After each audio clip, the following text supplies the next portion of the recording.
Qatargate. Bueno, Qatargate es una cosa tremendísima. ¿Qué es lo que pasó?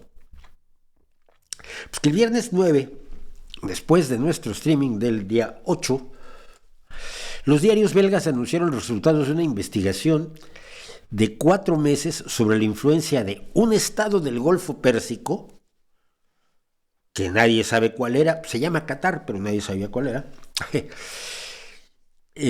sobre las decisiones del Parlamento Europeo mediante la entrega de dinero y regalos a una serie de personas con una posición política o estratégica significativa en el seno de la Eurocámara. Esta fue una nota de estas notas todas sobrias de la autoridad judicial belga, que toma distancia. Se registraron 19 residencias y una oficina europarlamentaria, y se incautó cerca de 1 millón de euros en efectivo. El gobierno de Qatar, rapidísimamente, como no podía ser de otro modo, dijo, no, nosotros no. El Estado de Qatar rechaza categóricamente cualquier intento de asociarlo con acusaciones de una conducta inapropiada. Cualquier asociación del gobierno catarí con las afirmaciones de las que se ha informado carece de bases y está gravemente desinformada. El Estado de Qatar trabaja a través de interacciones de institución a institución y opera cumpliendo totalmente las leyes internacionales y los reglamentos internacionales. Y como decía el viejo Monsiváis, le creemos, sí, le creemos. No.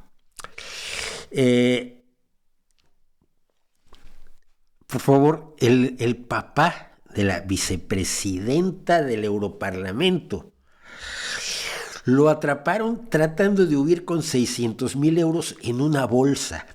Es que esto es como de película muda de Buster Keaton o de Harold Lloyd, ¿no? Viene huyendo con una bolsa de dinero, una maleta, no, una bolsa de dinero. Pues imaginen uno casi una bolsa de supermercado llena de billetes de 500 euros corriendo y la policía atrás, hoy ven acá.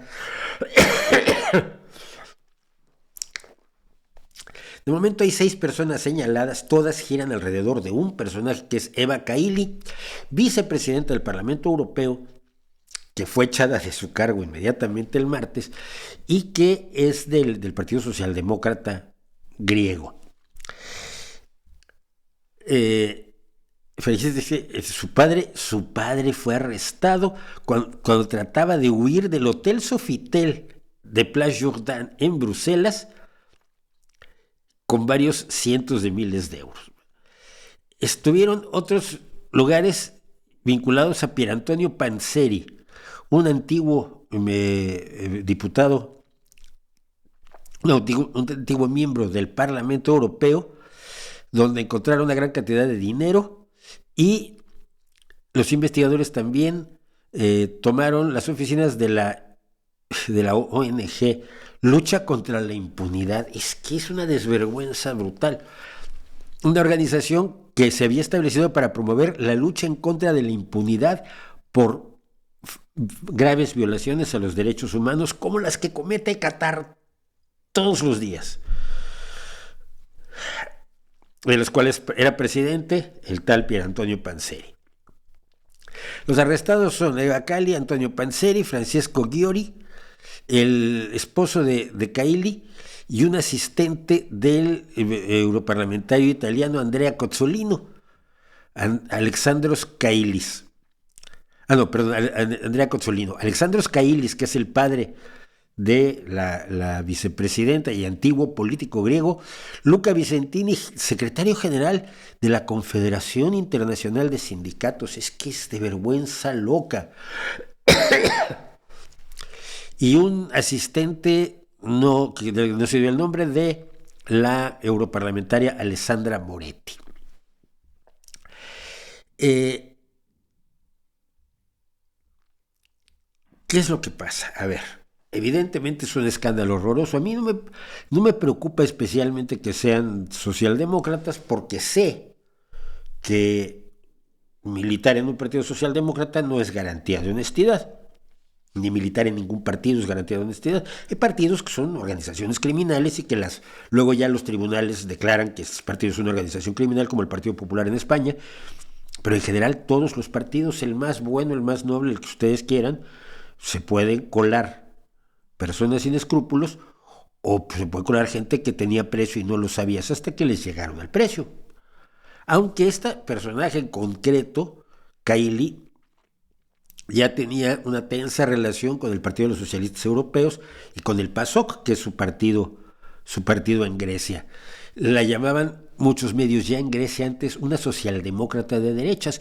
Y esto no es tan raro. Pidiendo ustedes el caso de Tulsi Gabbard, la ex diputada demócrata que ahora está con el Partido Republicano, o de la otra que se acaba de ir del Partido Demócrata, Kirsten Sinema.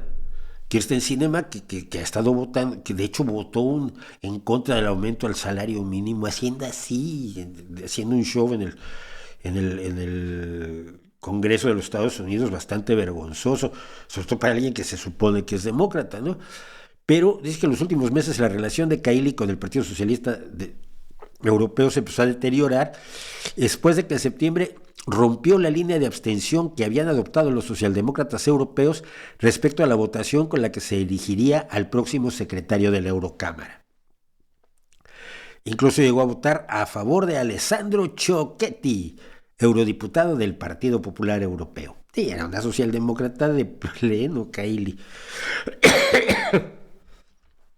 Y, por supuesto, defendiendo a Qatar a capa y espada en sus presentaciones en el Europarlamento, en sus intervenciones en el Europarlamento.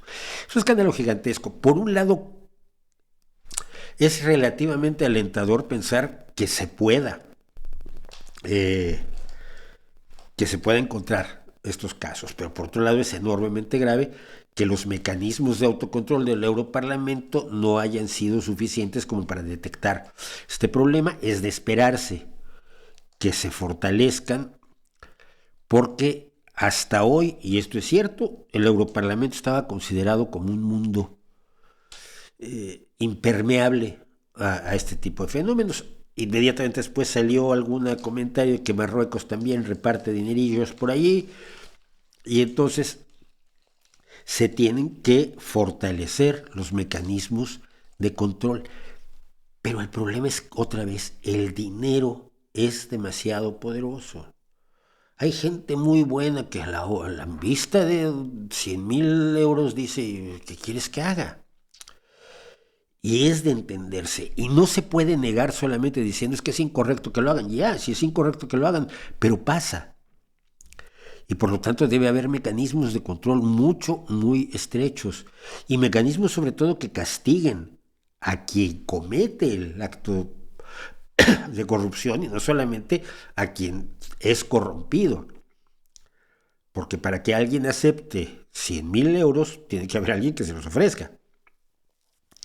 Y en este caso es Qatar. Y en este caso es Qatar, que tiene el problema de la historia horrible que ha tenido siempre con los derechos de sus trabajadores inmigrantes, y que estalló por el Mundial, porque es el Mundial, pero vamos a ver si, como decía yo, cuando empezó el Mundial, a ver si después de la final del domingo seguimos hablando de la horripilante situación de los derechos humanos de los trabajadores migrantes en Qatar, o ya se nos olvida porque ya finalmente la Copa se la llevó Francia o se la llevó Argentina. Y ese es el problema, sobre todo, controlar a los que tienen el dinero.